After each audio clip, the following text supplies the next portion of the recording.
ఏపీలో పెన్షన్ల పంపిణీ కాసేపట్లో ప్రారంభం కానుంది.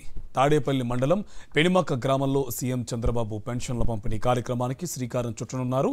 పెన్షన్ల పంపిణీ కార్యక్రమంలో సుమారు 30,000 మంది ప్రభుత్వ ఉద్యోగులు పాలుపంచుకున్నారు. 1వ తేదీనే వీలైనంత ఎక్కువ మందికి పింఛన్లు పంపిణీ పూర్తి చేయాలన్న ప్రభుత్వం స్పష్టమైన ఆదేశాలతో చాలా జిల్లాల్లో సచివాలయాల వారీగా పర్యవేక్షించేందుకు ప్రత్యేక బృందాలను ఏర్పాటు చేశారు.